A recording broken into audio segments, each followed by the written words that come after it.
Antes de seguir no assunto, queria ouvir o Silvio e trazer mais uma vez essa declaração do ministro Gilmar Mendes na Rede X que a gente trouxe. Ali o último parágrafo, Silvio, eu queria te ouvir a respeito.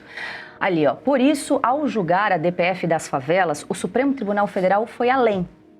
Determinou não apenas que o governo fluminense recuperasse os territórios tomados pelo crime, mas também que a Polícia Federal instaurasse investigações para identificar as transações financeiras das facções, rastrear o dinheiro obtido com atividades ilícitas e desarticular as engrenagens econômicas que sustentam o crime na estratégia do follow the money. A gente fala aqui, né, dessa usurpação de competência do Supremo Tribunal Federal nessa DPF de favela, Silvio, e até onde sabemos o governo não retomou a ocupação dos territórios ali nas favelas, no morro, e muito menos a Polícia Federal, que inclusive optou por não participar dessa última operação na semana passada, está instaurando investigações, principalmente no caso dessa operação.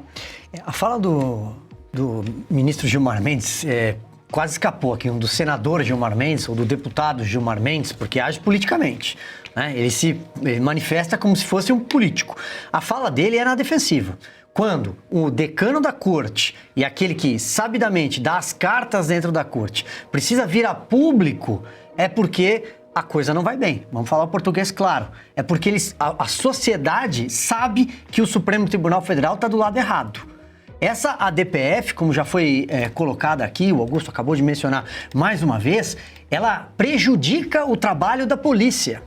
Ela atrapalhou a polícia durante a pandemia, foi apresentada pelo PSB e as ONGs evidentemente adoraram, as ONGs ligadas às facções criminosas. É quando você recupera o discurso de vítima da sociedade, contra a letalidade policial. O policial vira o vilão, sendo que o policial, a farda é a lei e o Estado tentando retomar para devolver o território. Então o ministro Gilmar Mendes está defendendo uma decisão do Supremo.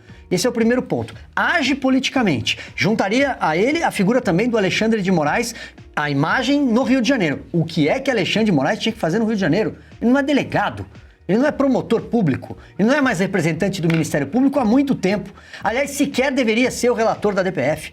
A DPF era do ministro Edson Fachin, que assume a presidência da corte, e a DPF deveria ficar nas mãos de Luiz Roberto Barroso, que, como se aposentou, deixa uma cadeira vaga. Portanto, a DPF deveria aguardar o sucessor de Luiz Roberto Barroso. Mas, se ainda que a emergência fosse invocada para justificar a indicação de Alexandre de Moraes, por que Alexandre de Moraes? Por que precisa a comitiva do imperador ir ao Rio de Janeiro para talvez ele experimentar a figura de governador do Rio de Janeiro por algumas horas? Portanto, Paula, são atuações completamente políticas desses ministros para se justificarem para uma sociedade cansada, uma sociedade exausta de ser refém do crime. Esse é o ponto. E o Supremo Tribunal Federal, em relação ao follow the money, bom, aí é tudo que o Supremo Tribunal Federal não faz, inclusive pela Lava Jato. Tudo que é combate a crime de colarinho branco, a lavagem de dinheiro, o Supremo Tribunal Federal fica do lado errado da história. Deixa eu voltar com a Ana, antes da gente seguir. É só sobre esse follow the money mesmo, do Gilmar Mendes, porque aí no tweet dele, ele fala de que a Polícia Federal instaurasse investigações para identificar transações financeiras das facções, rastrear o dinheiro obtido com atividades ilícitas e desarticular as engrenagens econômicas que sustentam o crime na estratégia follow the money.